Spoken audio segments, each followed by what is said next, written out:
Iran ও ইসরায়েলের মধ্যে যুদ্ধের চূড়ান্ত ক্ষণগণনা শুরু হয়েছে। আগামী ৪৮ ঘণ্টার আল্টিমেটামকে কেন্দ্র করে মধ্যপ্রাচ্যে মার্কিন রণতরী এবং যুদ্ধবিমান মোতায়েন করা হয়েছে। নাগরিকদের সরিয়ে নেওয়া এবং বোমা আশ্রয় কেন্দ্র খুলে দেওয়ার মাধ্যমে বড় ধরনের ধ্বংসযজ্ঞের আশঙ্কা করা হচ্ছে। পুরো বিশ্ব এখন তাকিয়ে আছে মধ্যপ্রাচ্যের এই উত্তপ্ত পরিস্থিতির দিকে। পরিস্থিতি এখন এমন পর্যায়ে যে কোনো সময় হামলা শুরু হতে পারে। বিশ্বের শক্তিধর দেশগুলো তাদের নাগরিকদের দ্রুত ওই এলাকা ছাড়ার নির্দেশ দিয়েছে, যা যুদ্ধের ঘণ্টাবাজারি নামান্তর।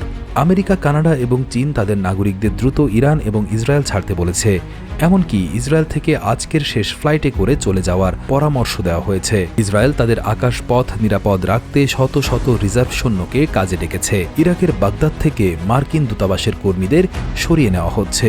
ইসরায়েলের বড় বড় শহরগুলোতে সাধারণ মানুষের জন্য মাটির নিচের নিরাপদ ঘর বা বোমা আশ্রয় কেন্দ্র খুলে দেওয়া হয়েছে। আমেরিকার সবচেয়ে শক্তিশালী যুদ্ধজাহাজ USS জেরাল্ড আর ফোর্ড তার বিশাল বাহিনী নিয়ে ইসরায়েলের উপকূলের একদম কাছে অবস্থান নিয়েছে।